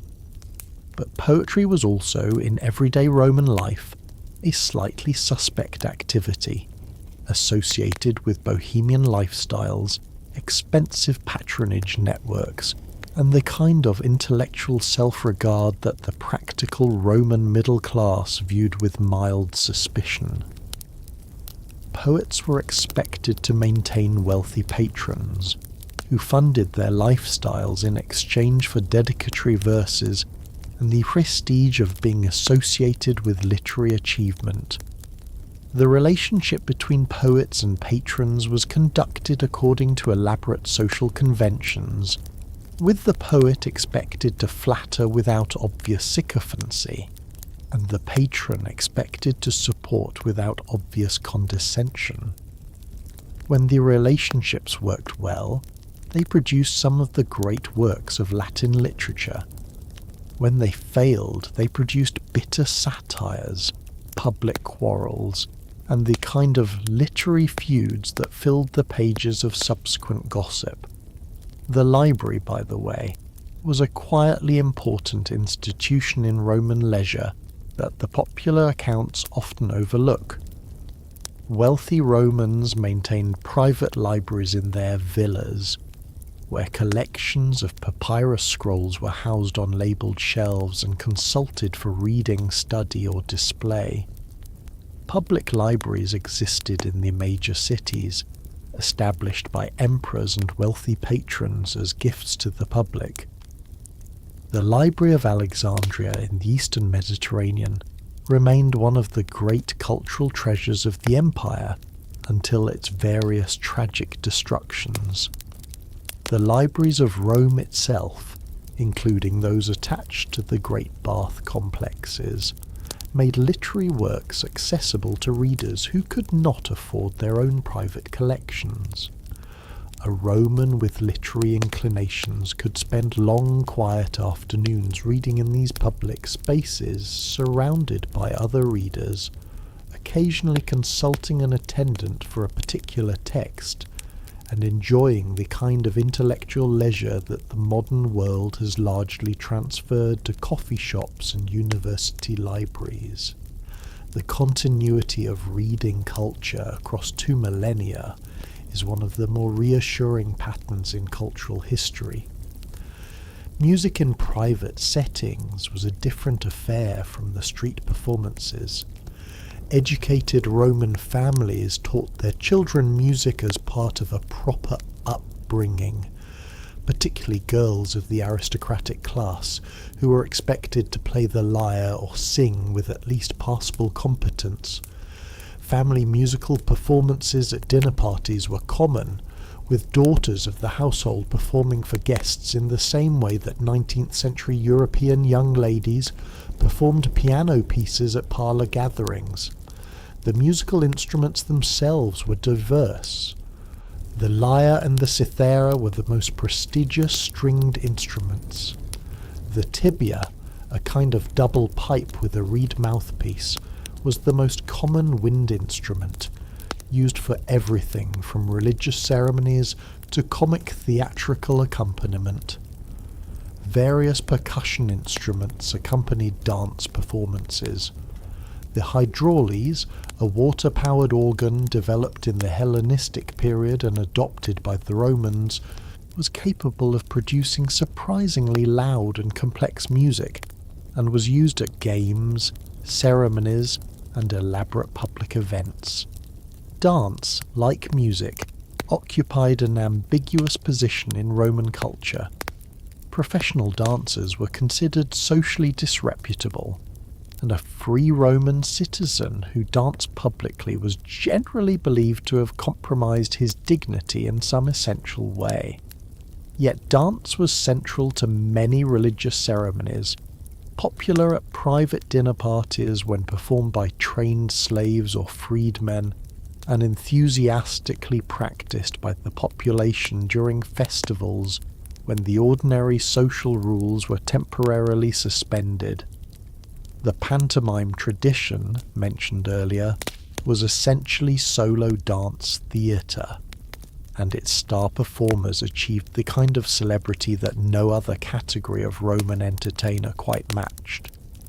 The fan rivalries between supporters of competing pantomime stars could become so intense that the imperial authorities periodically had to ban performances temporarily to restore public order, which is a level of cultural enthusiasm that modern audiences would have to look hard to match.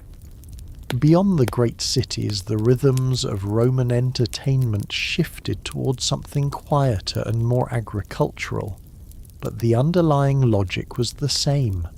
The Romans, wherever they went, brought their pastimes with them. The provinces from Britain to Egypt acquired their own amphitheatres, baths and circuses, smaller than those of the capital, but recognisably Roman in their layout and purpose. Local populations adopted the Roman entertainments alongside their own indigenous traditions, producing the syncretic provincial cultures that characterised the imperial period. A retired legionary in Britain attended his small local arena to watch modest games. A merchant in Egyptian Alexandria bathed in vast public complexes that imitated those of Rome on a scale appropriate to the second city of the empire. A wine grower in Gaul kept exotic birds imported from Africa, traded through the same supply networks that moved goods across the Mediterranean. The entertainment culture was, in this sense, one of the great unifying threads of the empire, a shared language of leisure that made Romans of populations who had never seen Rome itself. As you might imagine, the rural populations beyond the city walls had their own quieter versions of these pastimes, adapted to the rhythms of agricultural life and the more modest resources of the countryside. In the small villages dotted across the Italian countryside, the Gallic countryside, the Spanish countryside, and the long stretches of provincial farmland that produced the food on which the cities depended, ordinary people gathered after the day's work for forms of entertainment that the literary record largely ignores, but that the archaeological evidence consistently suggests were widespread and treasured. Village taverns served the same functions as urban ones, on a smaller scale. Local festivals marked the agricultural calendar with the same regularity that the urban festivals marked the religious calendar. Village dances, communal meals, simple games, songs passed down from generation to generation, and the slow, companionable conversations of people who had known each other their entire lives filled the rural evenings with the kind of quiet, contented society that the city dwellers, in their loud and competitive public spaces, occasionally remembered with nostalgia and rarely visited if they could help it.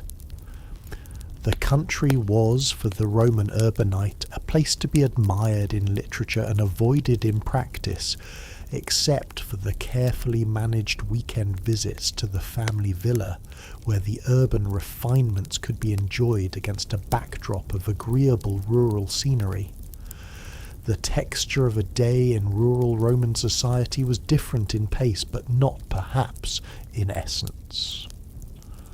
The farmer rose with the dawn, worked through the heat of the morning, rested through the worst of the afternoon, and gathered with his neighbours in the cool of the evening for whatever modest entertainment the season allowed. A small group of men drinking sour local wine at the village inn. A few women weaving together in a courtyard while children played underfoot. A travelling musician passing through and earning his supper by playing a flute for the assembled household. The slow turning of the year, marked by harvests and festivals, by religious observances and family events, by the births and deaths and marriages that punctuated ordinary life with the same reliability that the imperial games punctuated urban routine. The countryside in its way was no less entertained than the city, only entertained more slowly, more deeply, and with materials closer to hand.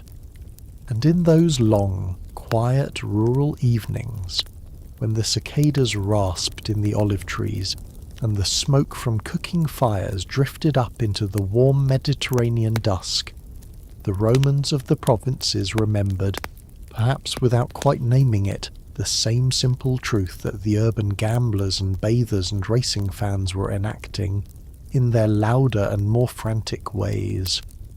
Life was long. The hours had to be filled, and the filling of those hours with whatever pleasures or distractions or simple, companionable occupations the local circumstances allowed was not a triviality. It was the substance of being human. The Romans understood this, perhaps better than they understood almost anything else, and they organised an entire civilization around the principle. They built temples to gods of trade and war and harvest and love.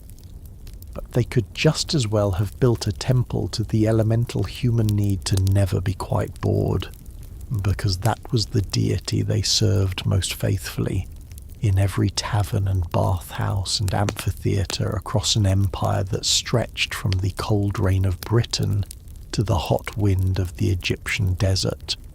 As the long evening settled in across the Roman world, the lamps were lit, the wine was poured, the dice were rolled, the songs were sung, and the great civilization that had conquered the known world settled down, once again, to the comforting daily work of distracting itself from the silence. The lights are low in the city now. The aqueducts hum quietly with the night flow of water. The bathhouses have closed their doors. The taverns burn small oil lamps in their windows. The streets are quieter, though never quite silent, because in Rome no hour was ever truly silent. Somewhere a dog barks. Somewhere a drunk man sings. Somewhere a woman calls down from a high window to a friend in the courtyard below. Somewhere a child cries and is hushed. Somewhere a senator dictates a letter to a scribe who is too tired to write neatly. Somewhere a soldier sharpens his sword for tomorrow. Somewhere a slave finishes the last of the day's tasks and lies down on a thin mattress for a few hours of sleep before the cycle begins again. And somewhere, in a small room above a tavern, a man counts the few coins he has left after a long evening of dice, and quietly accepts that he will have to borrow from his cousin before the week is out. The Romans are sleeping, the Empire is breathing, and tomorrow, when the sun rises over the Tiber and the city wakes again, the great machinery of Roman leisure will start up once more. The vendors will open their stalls, the bathhouses will fire their furnaces, the circus stables will prepare the horses, the amphitheatre will sweep its sand, the dice cups will rattle, the peacocks will scream, the parrots will recite their inherited phrases, the dinner parties will be planned, the hunts will be arranged, the festivals will be calculated against the calendar, and the population of the eternal city will rise, stretch, eat a simple breakfast of bread and olives, and prepare to spend yet another day not being bored. Far away from Rome, however, the world continued at its own pace, and the rhythms of leisure took different forms in different cultures. In the dense river valleys of Mesopotamia, where civilization had been older than Rome by thousands of years before the first Latin word was ever spoken, the populations of ancient Sumer, Akkad, Babylon and Assyria had developed their own elaborate entertainments.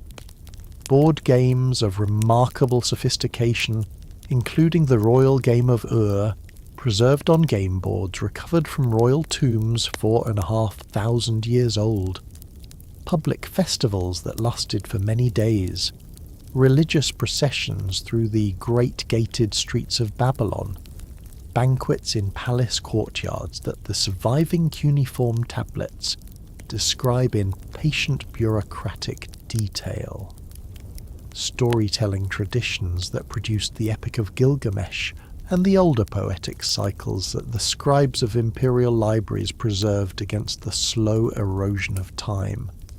The Mesopotamians knew boredom as intimately as the Romans did, and they fought it with the same persistent ingenuity. Across the Mediterranean in the Greek world, the older civilization that had so deeply influenced Roman culture had passed its time in ways the Romans would later recognize and adopt. The Greek symposium, the formalized drinking party with reclining diners, philosophical discussion, music, and elaborate social rules, was the direct ancestor of the Roman convivium, and had emerged centuries earlier from the aristocratic courts of the archaic Greek world. Athletic competitions at Olympia, Delphi, Nemea, and Isthmia drew vast crowds from across the Greek-speaking world.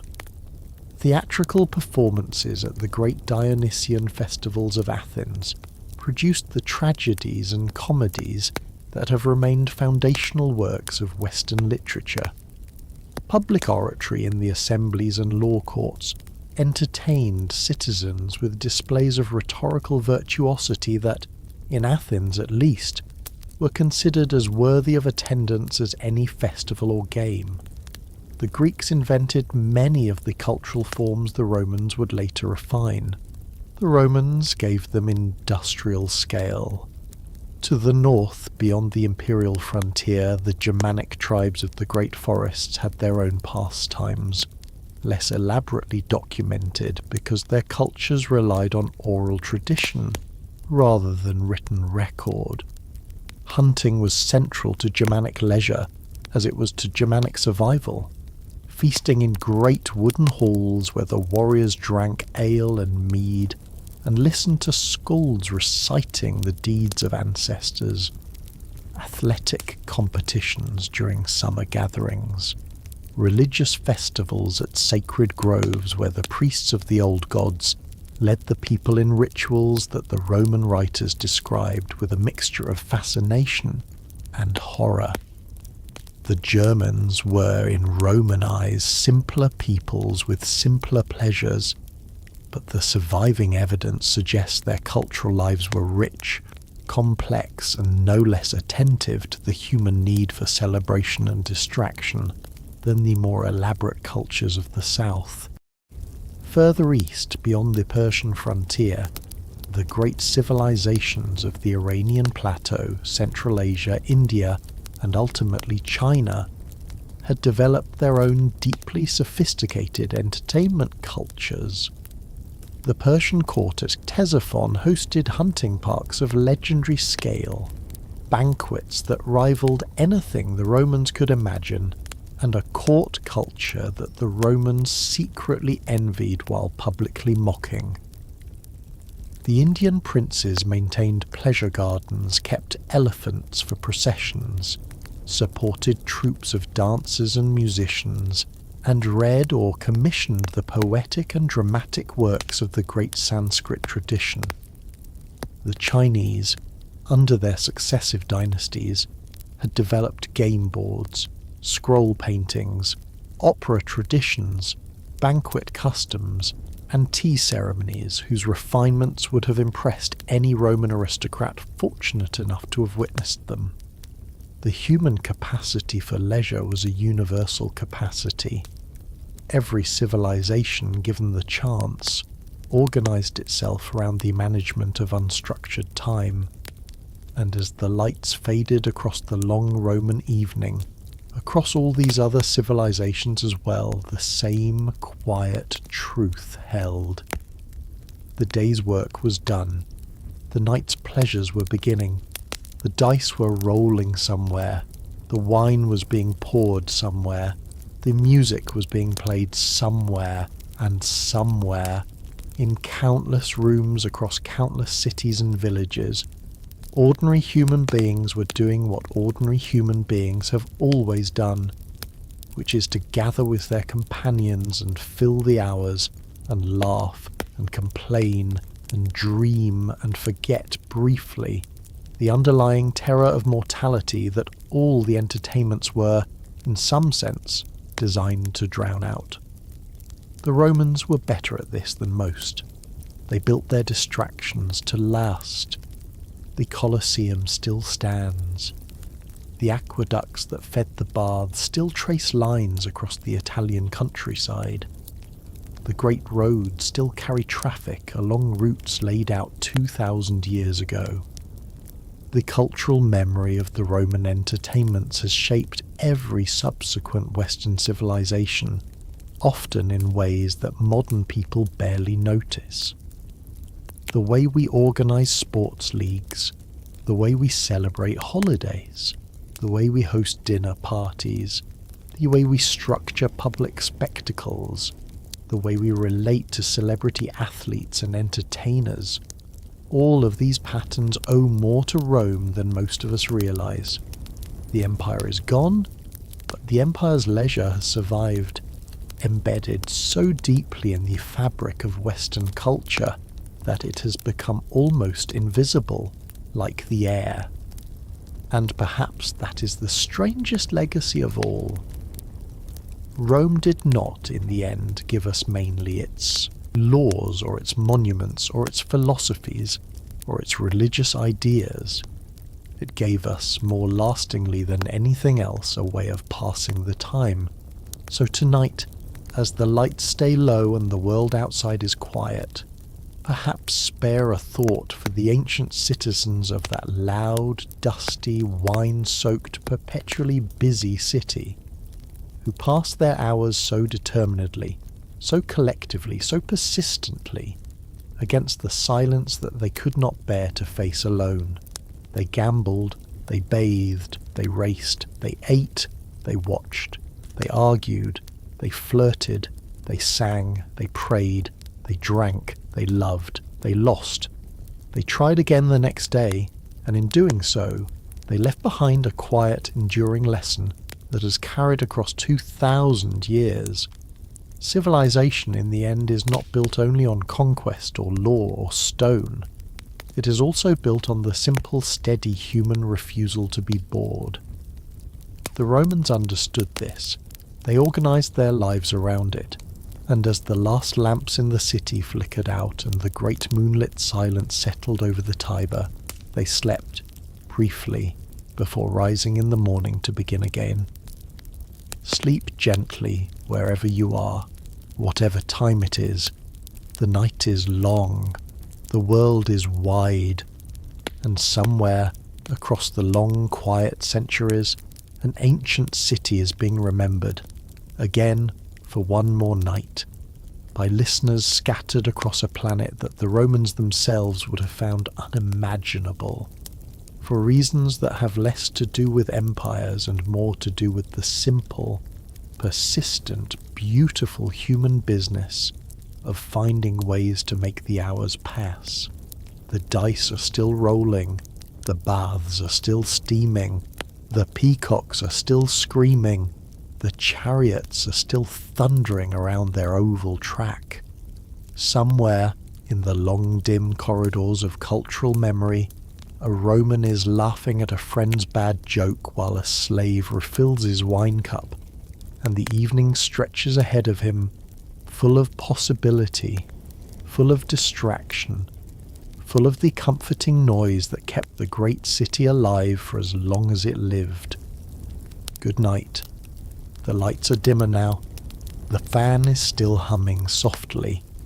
The wind perhaps moves through the curtain of your window in a way that, somewhere along the long quiet centuries, would have moved through the curtain of a Roman window as well. The night birds are calling. The slow turning of the world continues, and the great civilization that organized itself so determinedly around the management of unstructured time is, for tonight at least, remembered again by listeners scattered across a planet of fiber optic cables and screens and modern conveniences that would have astonished any Roman who somehow caught a glimpse of them. The Romans did not invent leisure. Every human civilization has done it in its own way, with its own materials, according to its own tastes. But the Romans organized leisure on a scale and with a precision that has rarely been matched, and the patterns they established have echoed down through every subsequent Western civilization, gently shaping the way we think about public entertainment, athletic celebrity, communal feasting, public bathing, religious festival, dramatic spectacle, and the elaborate social conventions surrounding the simple human business of gathering together to fill the evening. They were not in many ways an admirable civilization. They built their leisure on a foundation of slavery, conquest, and the casual brutality of a society that took for granted the deaths of people it considered expendable. The gladiatorial games alone, considered honestly, constitute one of the great moral horrors of human history. The dependence on slave labour for nearly every form of personal service stains every charming scene of Roman dinner party conversation that the surviving literature preserves. The treatment of women, of foreigners, of the poor, of the religiously dissenting, of anyone whose social status placed them outside the protections of the citizen class, range from indifferent to actively cruel. To romanticize Rome too fully is to forget what the empire actually was, and the modern reader who walks through the ruins of the great cities should remember, alongside the architectural grandeur, the human cost on which all of it was built. Yet despite all of that, the Romans were also recognizably human in ways that allow us, across the long centuries to feel something like kinship with them. They loved their dogs, they laughed at their friends' bad jokes, they complained about noisy neighbours, they gambled away their inheritances, they wept for their dead pets, they fell in love with attractive performers, they dreaded boredom with the same low-grade existential anxiety that haunts every advanced civilization that has ever produced enough leisure to think about how to fill it. And they organised their entire society around the elaborate communal, sometimes glorious, sometimes ridiculous project of making sure no one had to spend an evening alone with their own thoughts, unless they genuinely chose to. Whether that project was a wise allocation of civilizational energy is, of course, a question the historians and philosophers will continue to debate.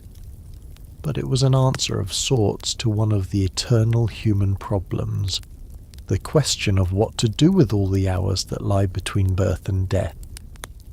The Romans answered, more or less, by filling those hours with each other, with the noise of the crowd, with the steam of the baths, with the rattle of the dice, with the thunder of the chariots, with the smell of the cooking fires, with the slow, comfortable, communal hum of being alive together in a great city full of other people who were also alive, and who also did not want to be alone with the silence.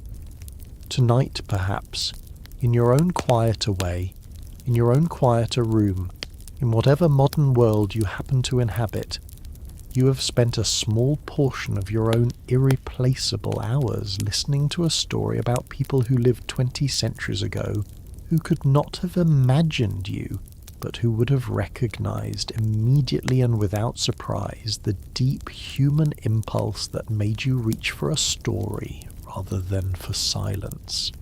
That, in the end, is the gift the Romans left us. Not the laws, not the monuments, not the philosophies, not even the engineering, but the simple human example of a civilization that took the management of leisure seriously, that built its temples to gambling and bathing and racing and feasting and gossip and the constant low murmur of public life, and that has, somehow, across all the long quiet centuries, continued to whisper to those of us who are still here, still alive, still trying to fill the evening, that we are not the first and we are not alone, and the dice are still rolling somewhere, and the night after all is long. Good night,